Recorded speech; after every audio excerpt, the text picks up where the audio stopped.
Good afternoon or good morning, depending on where you are.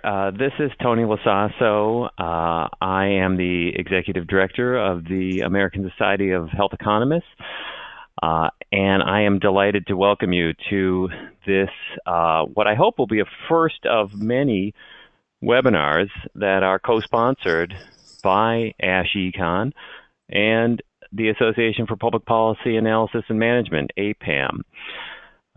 I'm really excited about this topic because this is one that is such a cross-cutting topic. It crosses, of course, public policy realm and the health economics realm and many other realms as well. So today we've got a really excellent group of panelists here to talk about the issue here of opioids. So I'll be introducing our moderator in a moment, Kosali Simon. She's currently she's the Herman B. Wells Endowed Professor at Indiana University and in SPIA, and has been on, is currently on the APPAM board and has been on the ASHEcon board as well. And then we'll be hearing from our three panelists, starting with Jevay Grooms, who is a senior fellow at the University of Washington's Comparative Health Outcomes Policy and Economics Institute. And then we'll hear from Caroline Lobo, who is at University of Pittsburgh in the School of Public Health. And then finally, we'll hear from Colleen Carey, who's at Cornell University. She's an assistant professor in the Department of Policy Analysis and Management. So I'm going to hand it over to my good friend Kosali Simon here, who will take us into our webinar. Thanks again for participating, everyone. Great, take it away, Kosali. Thank you, Tony, and hello, everybody. We have three fantastic speakers for this webinar today who will give you their perspectives on what are the policy tools already in place, what are new strategies that are being tried out to contain the harms, and what is it that researchers in both economic and policy arenas can bring to the table as society learns ways to combat the epidemic. I'm going to provide here some opening remarks to frame these issues.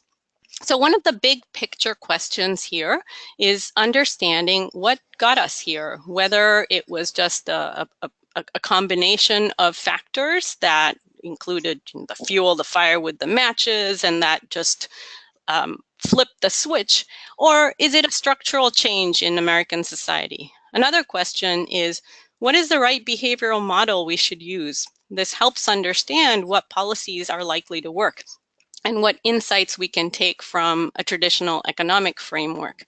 For thinking of what the most pressing needs are for addressing the current situation, we certainly must think of new and better linked data and how they will be used for research as well as for practice. This next slide provides a framework to put the research in context, perhaps as one would a progression of disease. There's work that looks at whether high death rates from opioids are a symptom of despair that's harder to fix, or whether it's about industry and physician practices which are easier to regulate and perhaps to reverse. Many papers are also about reducing the flow into addiction, understanding the supply and demand side factors. This last segment of literature here is about reducing the stock, how to improve recovery and reduce the risk of death. The first two presenters in this webinar especially will focus a lot on the role of policy levers. In this next slide, what I want to point out is another big picture aspect to keep in mind is that the US experience is very different from what's happening in other parts of the world, whether it's in prescribing of opioids or, in the next click, in the death rates. Clinical needs here don't really explain differences internationally. There's a clear divergence now between the US and other countries, and it would be valuable, in the next slide,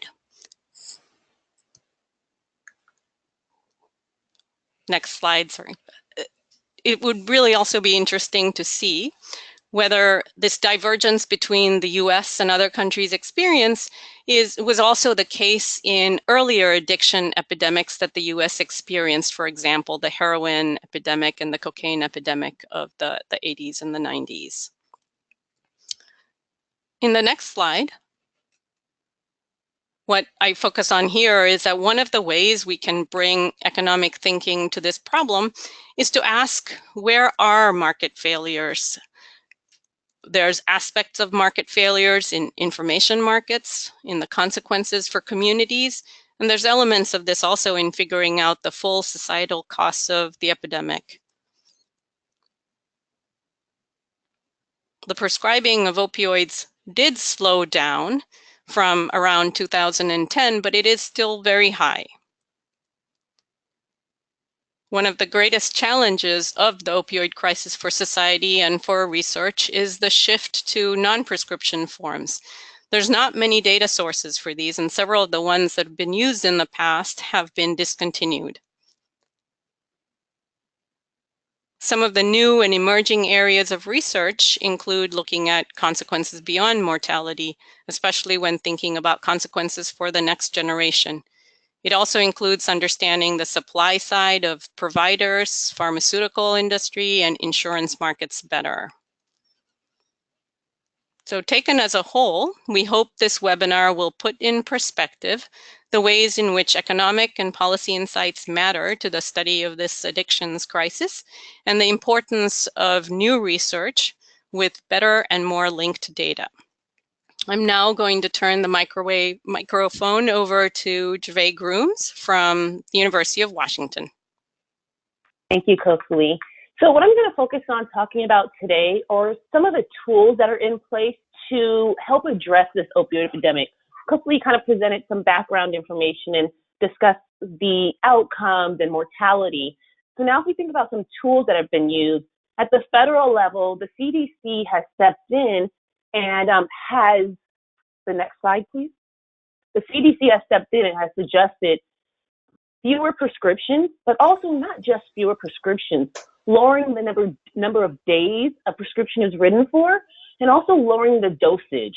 They have suggested that daily dosage less than 50 morphine milligram equivalent to avoid addiction, and at all costs avoiding any dosage over 90 MMEs or morphine milligram equivalent. Then you have the Department of Health and Human Services, who in April announced an opioid strategy. A lot of the concepts you can kind of think of as what's been done nationally and at different state levels, but the strategy was to improve access to prevention, treatment, and recovery, target the availability and distribution of overdose reversing drugs, Naloxone, which I will speak about a little bit later, strengthen public health data, allowing for better reporting so there can be more analysis of what's going on in the United States as it relates to the opioid epidemic, supporting cutting-edge research, and advancing the practice of pain management. Some of the issues as it relates to the prescription opioid is not just acute pain, but also chronic pain. So the CDC, the Department of Health and Human Services have stepped in to try to help guide physicians on better prescribing as it relates to acute pain and chronic pain. And then there's also, at the federal level, there's federal block grants that are given out to states, to organizations, and some of it's to improve their prescription drug monitoring programs, which I'll give a definition and go more depth in on the next slide. But these federal block grants are trying to implement and improve the ways individual states and organizations monitor prescription opioids. And then if we think of state interventions, the next slide, please. When we think about state interventions, probably the most studied and the biggest state intervention that has been done in the last 15 years are prescription drug monitoring programs, and that's the picture on the top left. It's an electronic database where pharmacists and prescribers, so physicians, nurse practitioners, if they can prescribe, physician's assistants, if they can prescribe. It's an electronic database where they can store Schedule 2 to Schedule 4 prescription drugs, and they can see the prescriptions that their patients currently have out. So this is really important when you think of overlapping prescriptions or doctor shopping when individual patients seek prescriptions from multiple doctors. Now, this electronic database gives physicians the information. It allows for more complete information on patient history and patient prescribing. And when we think about prescription drug monitoring programs, as of today, there's 49 states and the District of Columbia, which currently have operational PDMTs. They vary slightly at different state levels.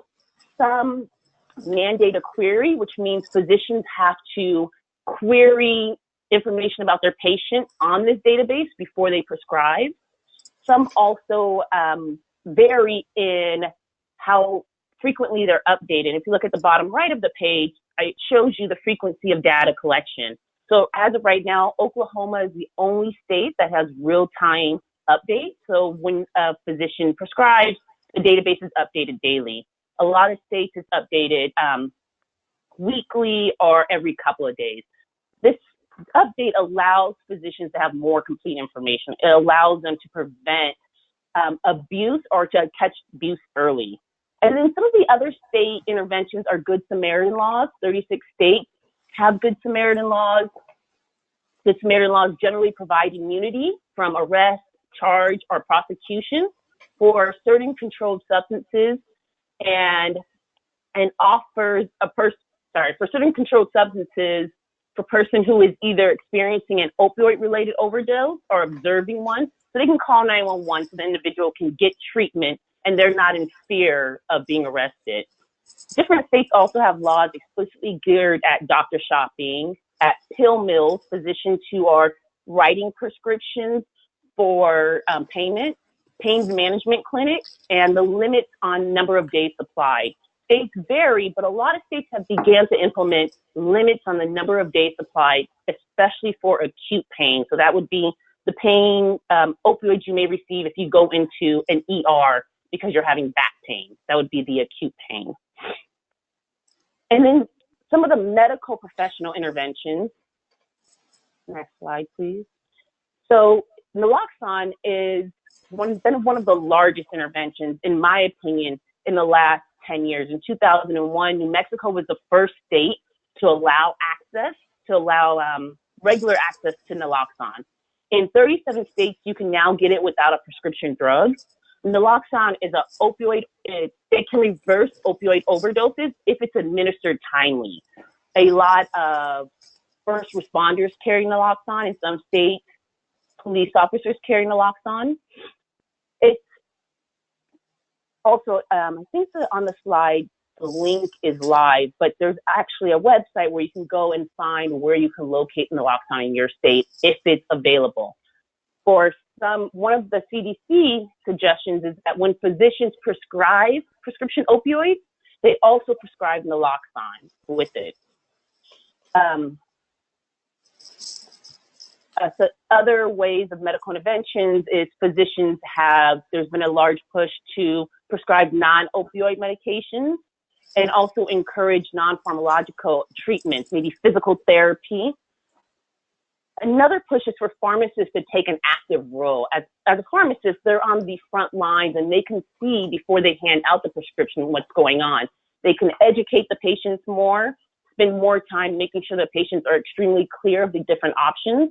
One interesting recent medical intervention, and maybe some people have seen it on the news, is recently, or I believe it was yesterday, Walmart released a statement saying that they will now give Dispose RX free with every opioid prescription. And what Dispose RX is, it's a chemical that if you have a prescription opioid at home and you're not going to use it, you can put this chemical in it and it'll destroy the drugs and you can dispose of it safely. A lot of individuals that abuse opioids get opioids from a friend or a family. So if the individual does not need it, who was originally prescribed it, if they can destroy it before there's a family member or a child that then takes the prescription opioid, you may be able to prevent some abuse and misuse. Next slide, please. So as I mentioned kind of throughout my talk, there are different methods being used to help combat the epidemic. The DisposeRx is one new, just hit the market. It's just now being available at Walmart. But also states have taken an active role. States have began to pass laws that limit the number of days or limit the morphine milligram equivalent. Recently, Maine instituted a violation if physicians do not query. That is, if they do not actively go to the PDMP and look up the patient's information. Recently, Maine instituted a violation of $250 for every incident that a physician does not query a patient's information. Maine also has a 7-day limit on the number of days that a physician can prescribe opioids for acute pain. New York City has made it out an opioid calculator app to make it easy for not just physicians, but patients to understand their morphine milligram equivalent to make sure that they're not exceeding the recommended amount. New Jersey has a 5-day limit on the acute pain.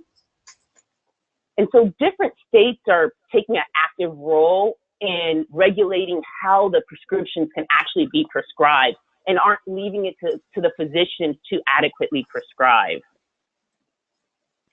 Also, while we're focusing on prescription opioids in this talk, there's also been a push for Customs and Border Protection to stop the influx of fentanyl that's coming into the country at the borders. I also put a link on our slides. There's also a CDC guideline app. So if you're uncertain of when opioids are appropriately to take or when not, the CDC has an app for individual phones that can actually give you suggestions and can give you recommendations on how many days it's appropriate to take prescription opioids. So now you don't have to ask a physician. You don't have to ask the pharmacist. You can actually at home have access to this information. And when we think about evidence-based policies, there's a decent amount of literature that has been done in the recent years that look at policies, whether it's the state or federal level. Some of the results are not consistent, but it's important to think when we look at outcomes, it's not just mortality. There's also other negative externalities when we start thinking about the opioid epidemic. When we think about the opioid epidemic, we can kind of draw parallels to the crack cocaine epidemic in the sense that if it affects the effects of it now may not be realized today, and we may realize it 10 years later. We may still feel the effects on educational attainment, on labor force participation, on children entering foster care systems. So when we think about evidence-based policy and what the role it plays, it's important to think of not just the outcomes that we see today and the mortality rates, but the other negative externalities that we may see in the future.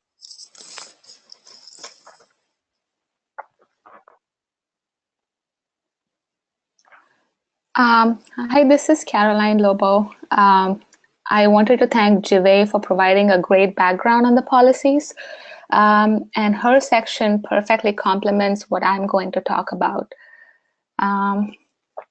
So I will be focusing on what role the healthcare sector plays, what interventions are already in place to address the opioid epidemic. Next slide, please. So Jevay talked about how there are interventions at the federal level, state level, and interventions implemented by medical professionals.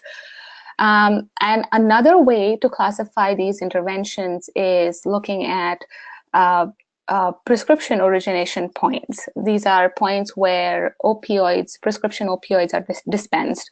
So prescription drug monitoring programs, which are run at the state level, clinical guidelines, as Jevay talked about, the CDC guidelines, which emphasize more on balancing the risks and benefits of prescribing opioids.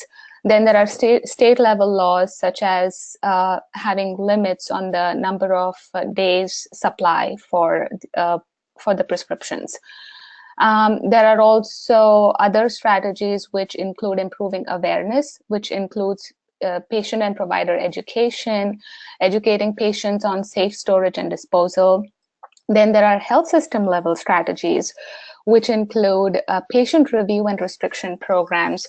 These are also called as lock-in programs. So what happens in these programs is that patients who belong to a health system and are doctor shopping or pharmacy shopping or have abnormal number of prescription fills, they are restricted to one provider or one pharmacy, and if they submit claims from any other provider, those claims are not reimbursed. There are prior authorization programs where prescribers have to seek authorizations from the health plan before they prescribe any medication. Then there are medication quantity limits, where there are certain number of limits on the dosage of the medication that's prescribed. And there are quality improvement programs that are run by health systems. There's also access to naloxone, which Jevay talked about in such great detail. So she talked about distribution through local organizations, standing orders, and pharmacies. So what I'm going to talk about, mainly focus for my section, is, next slide, please, the prescription origination point and the health system level strategies. And some of my focus will mainly be on the patient review and restriction programs or lock-in programs, even PDMPs, where the focus is to identify beneficiaries who are filling abnormal amount of prescriptions. So next slide, please. One of the important things in implementing these kind of policies which restrict access to prescriptions is to identify who is an overutilizer of prescription opioids. The definition of high-risk opioid using beneficiary or overutilizer is still subject to debate. There are a lot of policies that are implemented by large health systems or at the federal level by CMS. For example, there is a policy tool which is called as the Overutilization Monitoring System in Medicare. What this does is it conducts a drug utilization review, a retrospective review of all the Medicare Part D claims, and identifies beneficiaries who fit into this overutilization definition. And once these beneficiaries are identified, their providers are contacted and they undergo some case management interventions. There is another tool which is called as the Medicare Advantage Prescription System, or MARCS, where point of sale of prescription opioids are monitored. And again, this system encourages data sharing between Part D sponsors and encourages these sponsors to identify the overutilizers. And then, as I talked about in the previous slide, there are lock-in programs which are called as patient review and restriction programs.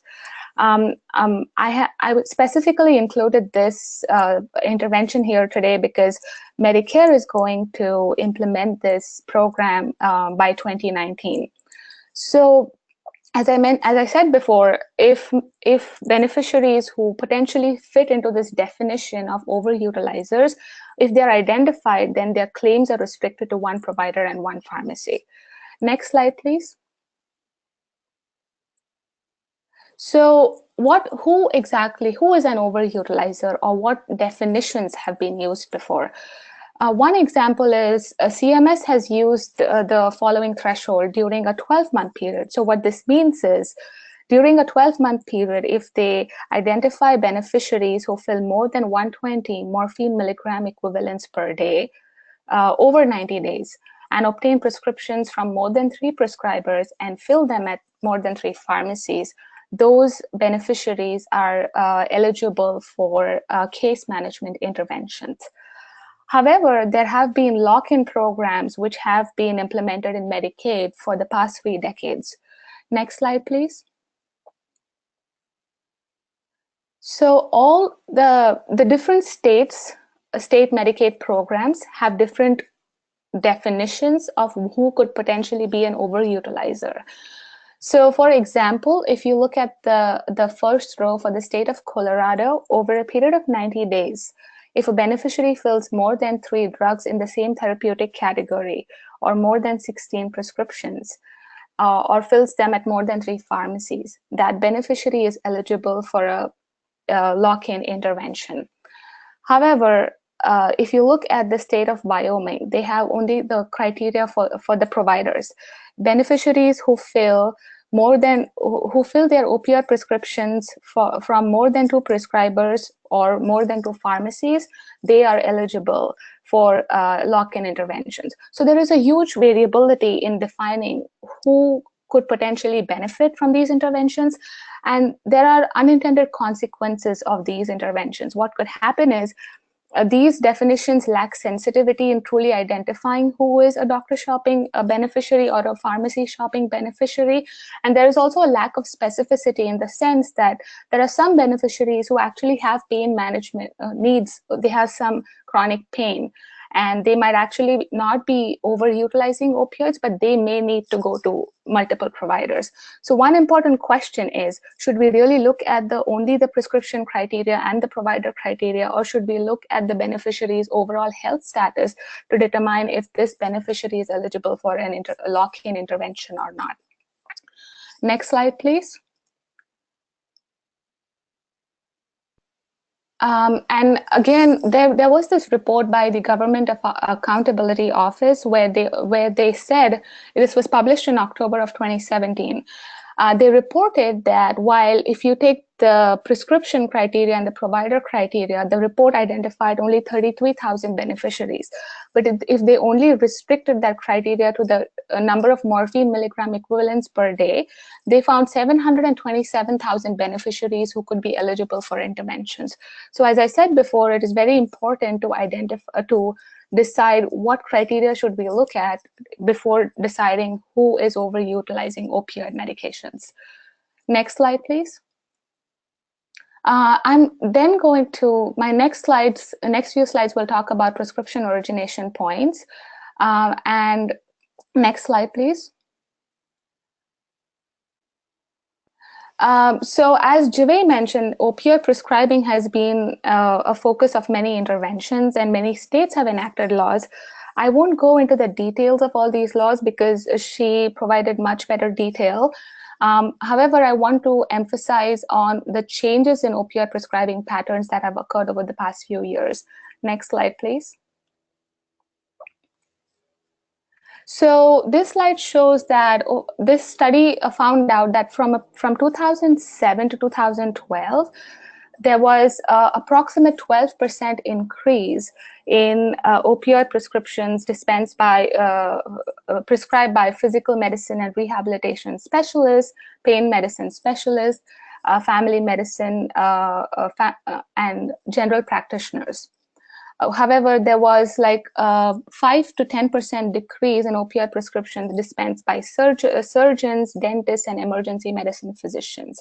So again, what this study shows is that not just looking at an entire state level, it might also be important to look at prescriber specialties to decide where exactly we can target interventions and in order to make our interventions more cost effective.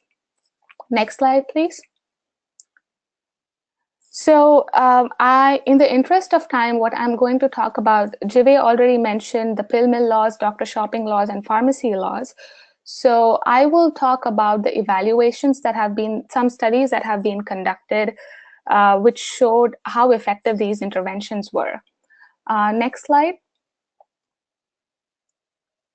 So the state of California, for example, has a doctor shopping law, which says that no person shall obtain or attempt to obtain controlled substances or procure or attempt to procure the administration of prescription or controlled substances by fraud or deceit. So there are many states that have these doctor shopping laws.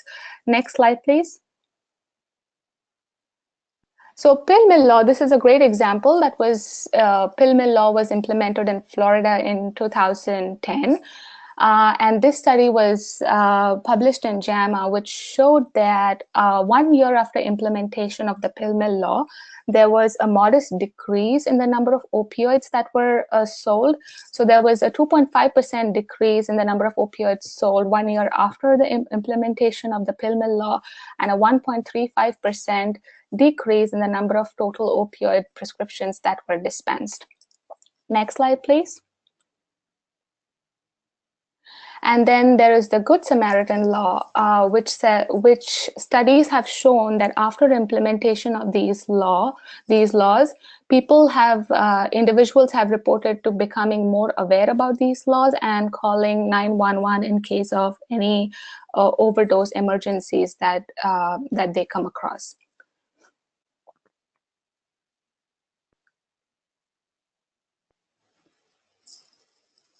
Okay, so I'm going to zoom back out from the focus of my other panelists. Thank you to Kosali, Jevay, and Carroline. And I wanted to talk about the particular role of health economists. So this is the inaugural joint venture between the American Society of Health Economics and APPAM. And so I wanted to sort of help the audience get a particular understanding of the ways in which health economists are contributing to analysis of the causes and treatment of the opioid epidemic. So we, in this particular literature, we actually see a lot of collaboration between economists, clinicians, and health services researchers. You can see that in part on this webinar. It's often actually within a paper, but because the literature is proceeding within each of these disciplines, you actually have to keep an eye on several different, leading journals and kinds of research. Economists tend to have a particular expertise in sort of two things where I think our value added is really high. So one is establishing causation in complex situations. So, economists generally do not have the benefit of conducting experiments, of doing a clinical trial. And so we've evolved a lot of statistical techniques to try to establish causality, when there's a lot of different things changing at once. So, one of these examples is sort of an active debate going on about the role of Medicaid. The Medicaid expansion has happened at the same time as elements of the opioid epidemic. There's a lot of policy interest in the role that Medicaid can play in providing treatment to individuals, with opioid use disorder. But there's a lot going on with Medicaid, and economists have, I think, done a really nice job participating in that discussion, using our particular expertise in establishing causality to sort of, take a hard look at some of the research on this. Another area where we exceed is disentangling supply and demand. This is sort of bread and butter topic for economists. There's a really fascinating, sort of intellectual debate going on right now about whether the opioid epidemic, and here I mean both prescription opioids and black market opioids and heroin, is primarily driven by supply, meaning, the availability of illicit drugs supplied by, the usual illicit drug networks, or demand factors, issues related to a poor macroeconomic situation and the Great Recession. This is important because the policy prescriptions from a supply-driven opioid epidemic are very different from the policy prescriptions from a demand-driven opioid epidemic. Can we go to the next slide, please? Here, I also just wanted to provide some information to the audience on interpreting economic research on opioids. So the key thing I want you to keep in mind is that economics articles are written for other economists. They're put in economics journals. They're presented to other economists, and because of that, they're often written in sort of a language that is the language used by academic economists. I think the biggest thing that I want people to understand is that culturally, economists frequently don't make policy recommendations in our formal articles. This is true even if the policy recommendations are obvious, follow closely from the evidence we presented. a lot of this is cultural, but some of it is actually institutional. So economists commonly post articles in the NBER working paper series. NBER is the National Bureau of Economic Research. Economists post articles there while they're under peer review. The NBER is organized as a nonprofit, and because of this, they cannot promote policies. That would violate their nonprofit designation. So, both culturally and institutionally, economists will frequently refrain from making policy recommendations. So if you're reading a paper and you're like, well, it seems that this would imply, X policy is a good idea, but for some reason the authors aren't saying it. Maybe they know something that I don't, or they're not convinced themselves. That's not true. That's just our habit. Now, to economists, I want to recommend that we all take advantage of other outlets where we can make our policy recommendations explicit. So, make sure that we're using media, Twitter, and other kinds of formal outlets like the Health Affairs blog, or, medical journals have these non-research article types. That's a great place to make sure that the policy recommendations of your research are fully explored. And then finally, I just wanted to also counsel the audience that, economics is our we conduct very, painstaking, comprehensive kinds of research, and our publication process is very slow. And so together, what these mean is that often, the data that we're using in a published piece may not be the most current data. So one way to get around this is actually to keep an eye on that NBER working paper series, recognizing its limitations with respect to policy implications. Economists frequently post their research there as soon as it's completed. And so that's a great place to look for, up-to-the-minute research on by economists on the opioid epidemic. And I guess I'll yield my time to questions. Oh, I'm sorry. So the last thing I wanted to point out is that policymakers really are hungry for this kind of, for information on how to address the opioid epidemic. So the Christie Commission final report on the opioid epidemic cites 257 of the papers that economists, clinicians, and health services researchers have put out there. The Brandeis University's Opioid Policy Research Collaborative is a great tool for all of us and all of you on the call to keep track of a rapidly changing literature.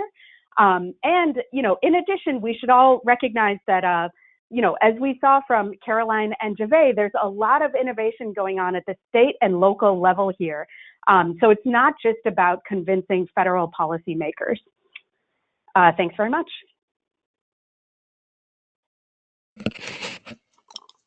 Thank you to all the panelists, especially for being very judicious with the time, because we now have a good amount for questions from the audience.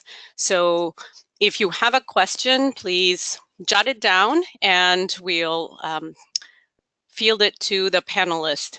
So there's one question already that I am going to aim at Jevay. Jevay, the question is about whether you can say a little bit more about how Maine is monitoring compliance with the prescribers checking the prescription drug monitoring program, and the fine that goes along with it. Do you know a little bit more about the institutional details there? So I'll give a little background. I don't know that much about Maine, but I do know that states, and I have some research out there that we are hoping to get published soon, but that look at states that mandate the query relative to states that do not mandate. In the past, what has been an issue with the mandated query is there's no penalties associated with it. And so although a state may mandate that physician's query, there weren't many violations. It was, you're supposed to do this. And in actuality, some states, even the states that mandated the query, physicians weren't even enrolled in the PDMP program. And so Maine has made a big push to not only get all of their physicians registered, to have access to the prescription drug monitoring program. But I believe it was this year they implement civil violations for failure to report, and it's $250 with a maximum of $5,000 for any given year. I do not know if they check up to see if these were actually reported or if it's only when maybe a pharmacist reports it. So I'm not sure. I don't know the details behind the main law. Sorry about that. Thank you, Jevay. And that was a question from Alexandra Duncan. Thank you, Alex, for that question. So until more questions come in, I wonder if I can ask this of the panelists. What advice would you have for researchers who are starting out in this area? There's often a mention people might say of, oh, it's already a crowded field. On the other hand, others say there's tons more questions to be answered. What are your takes on this? And anybody? This is Colleen. Okay, I'll go ahead. So I just wanted to say I actually think, Carroline raised a lot of interesting points about the exact role of the health sector. So I think there's a lot of interest in understanding facts about physician prescribing. I also think there's a lot of interest in trying to get a better handle on treatment. We may be, a lot of our policies are aimed at helping to prevent, future opioid use disorder. I think, there's about to be a lot more interest in trying to help those who are already suffering. And I think that's a really fruitful area for new research. There's a lot of interesting stuff going on about medication-assisted treatment. And I think we're very, interested to learn more about the effect of that particular policy. So, and I also think understanding more about physician education in this area, both about about preventing opioid use disorder and treating opioid use disorder. I think there's a lot of questions about how to improve physician knowledge about in how to treat these patients.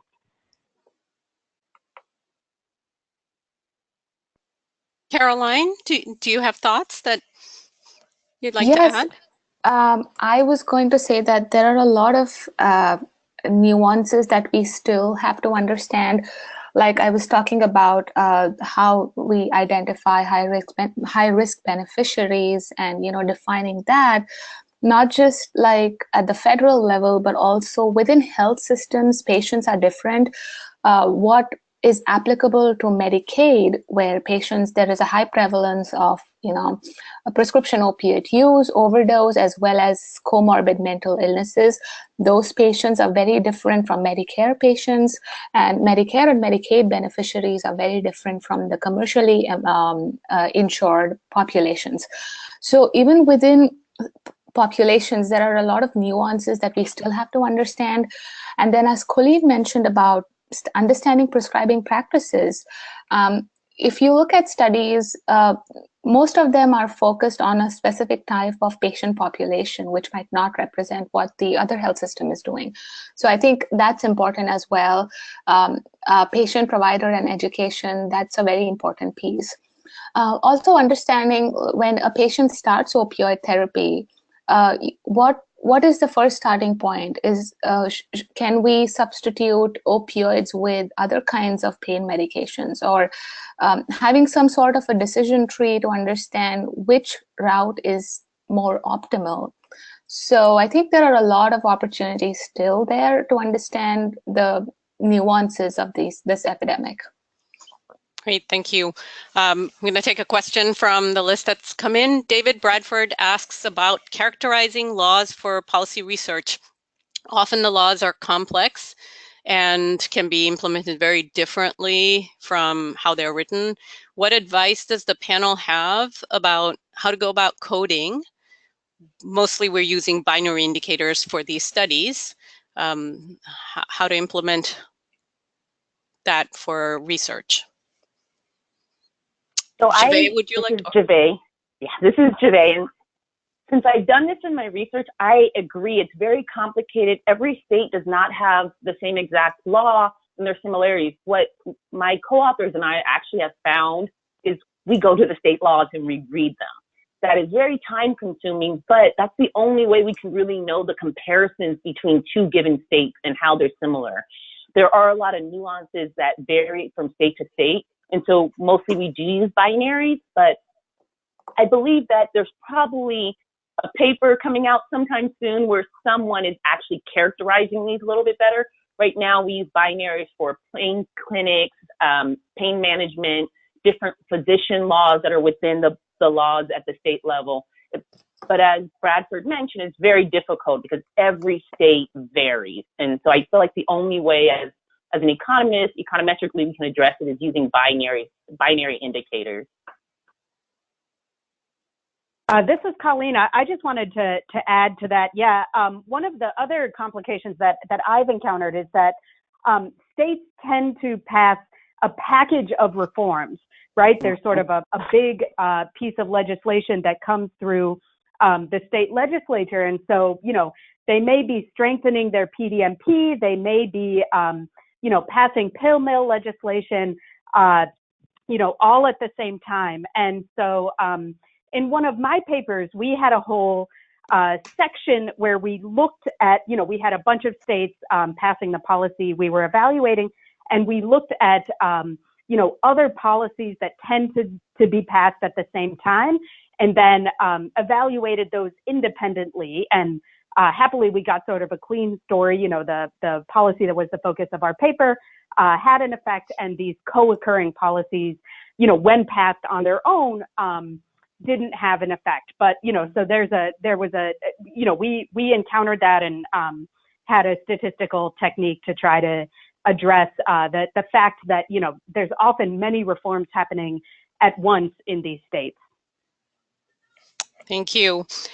I have a question here from Patience Wall, which is about how, considering the fact that it takes a really long time for the publishing process, do you have any suggestions about how researchers who are interested in policy engagement can actively partner with state governments? What are some examples of researcher policy actor partnerships in this area? I'm not sure who would like to take that question. Jevay, do you have thoughts on that? Well, I'm not as certain on how you can partner with state, but I do think attending conferences, getting your research out there, it not only allows individuals that are interested in this topic to see this research being done, but it allows you to kind of toss ideas off of each other, learn from each other. So I really think presenting ASHEcon, APPAM, ASSAs are really important for getting the information out there. As Colleen mentioned earlier, tweeting, being involved in different blogs can kind of get the dialogue out there. As far as collaborating at the state level, I'm not sure how that connection actually works out. This is Caroline. I think I had two thoughts on that. So there are some universities that collaborate with states and they use the state level data to understand, to help inform the state about policy. So that really depends on what organization you are affiliated with, or if you can reach out to people who are actively working with the respective states.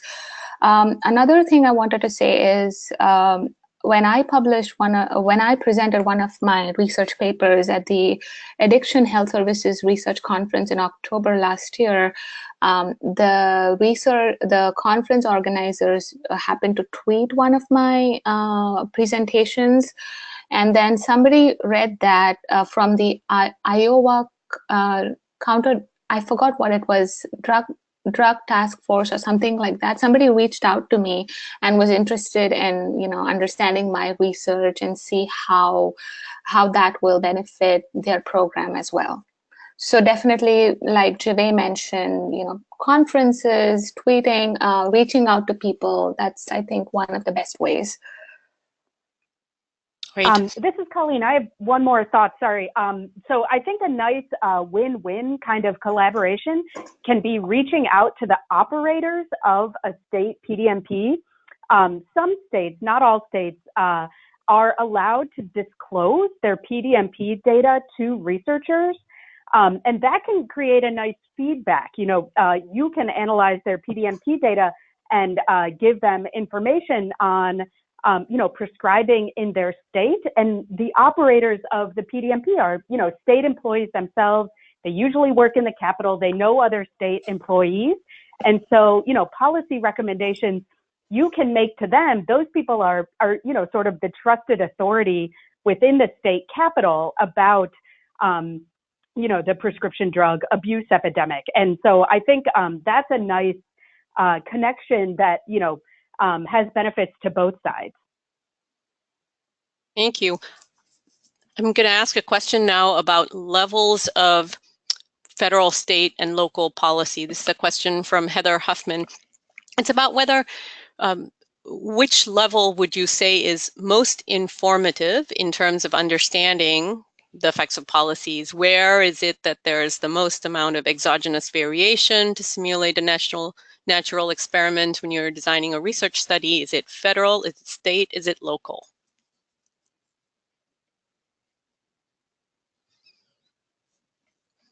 I wonder if Jevay, given you started the discussion about policy, I can go back to you. Yes. So I think that that is a tough question. I think one without the other may not be as powerful. I personally believe that we saw a big push when there was a national advisory, when Obama issued a national advisory on the opioid epidemic. It kind of made all the states pay attention whether they had the opioid epidemic or not. All states have passed PDMPs at this point, nearly all states, except Missouri, who has a PDMP, but not in statewide. I think it's important to have interventions at the local level, at the state level, but also at the national level. And I think all of them working together can kind of improve the outcomes as it relates to the opioid epidemic. But when you think about situations in certain neighborhoods, whether we're talking about the Appalachian Mountains or certain regions are hit differently, and certain locales within a given state are hit differently and affected differently, whether it may be a strong heroin concentration in a neighborhood or strong prescription opioids. So I think it's really important for local policies and individuals at the policymaker at the local level to be really aware of what's going on locally. But I think all three, local, state level, and federal, are extremely important in helping curb the opioid epidemic. There's a question about supply and demand. Anita Mukherjee asks, I appreciate the conversation about supply versus demand contributors to the opioid epidemic. It's a big current debate in economics. Can you expand on this debate? How best might you evaluate the extent to which it's supply and demand, and where might you stand on what the evidence shows right now? Colleen, would you like to perhaps? Sure. I mean, the way this debate has evolved is, you know, I would be taking sides, you know, against one giant or another, really. So I don't know that I can adjudicate, but you know, I think the way that this has proceeded is, you know, both there was a paper. You know, it's often, the demand side is often affiliated with Ann Case and Angus Deaton, who published a piece that looked at increases in several different kinds of you know, deaths due to several different causes, but particularly, you know, deaths due to drug overdoses, and showed the concentration of those deaths in areas and demographic groups where drug abuse was highest. Then there's another point of view that a lot of this is due to, you know, increases and sort of like a new business model among illicit drug suppliers. So sort of a new cartel out of Mexico supplying a particular kind of heroin and targeting markets that have not historically been common for prescription drugs, targeting these small cities, these rural areas. And fentanyl, the supply tends to come in from China. So those are very different kinds of drug networks. And in many ways, they were not organized the same way that other kinds of, drug supply, international drug supply have been organized. And so there's a piece by Chris Room who, arguing that really the increase in drug overdose is driven by areas where the supply increases as because of these issues. So I guess I say take a look at the articles and decide for yourself. I'm sure we haven't seen the last of the pieces on, for either of those sides. Great. So there's a question about public health versus medical interventions. Paul Savory asks, the focus today has been on medical interventions. What are your thoughts about public health interventions and how effective they have been? Carroline, would you like to?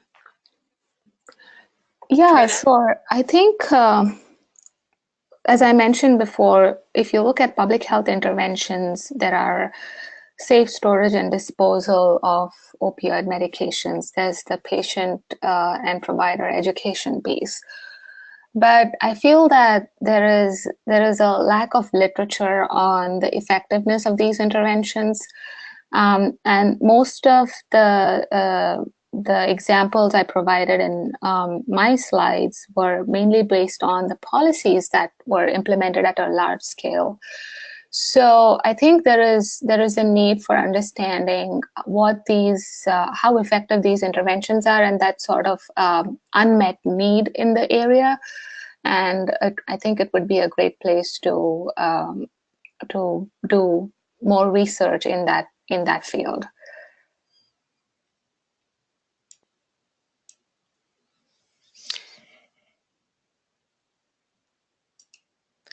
I wonder if the researchers have any last comments they'd like to provide, because we are right close to the end. So I think rather than, I don't think we can fit in quite a full other question, but I wondered if there are any last comments. This is Jevay. I did have one thing. When you mentioned areas for research earlier, I just also wanted to point out that there hasn't been a lot of research that has been focused on the variation in genders. Women are affected by the prescription opioid abuse at higher rates than other substances, and also the racial component and kind of the underlying factors of what may have driven the opioid epidemic to have hit white America more at higher rates than other racial and ethnic minorities. So I still think there's a lot of areas for research to be done on this topic. And I think as policies are implemented, there'll be a lot more areas of research and different avenues to take to approach these questions.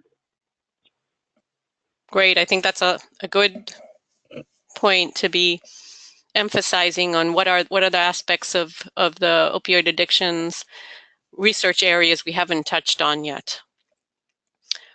I think that's about all we have time for. I hope you've enjoyed the content of this webinar. The recording of the webinar and the slides will be up this afternoon on the ASHEcon and the APPAM websites. And we are looking forward to many more webinars that will be conducted by the two organizations. So please stay tuned for more from the organizations. So thank you very much to Tony Lasasso for having kicked off this event, and to Leslie Ofori and to Megan Grenda for having helped put this together. This is Kosali Simon, and thank you to our panelists. Thank you to Colleen, Jevay, and Carroline, and thank you to the audience for having listened, for having sent in questions. And please, there were many more that we couldn't get to, but please feel free to contact any of us afterwards as well. Thank you, everybody. Bye-bye.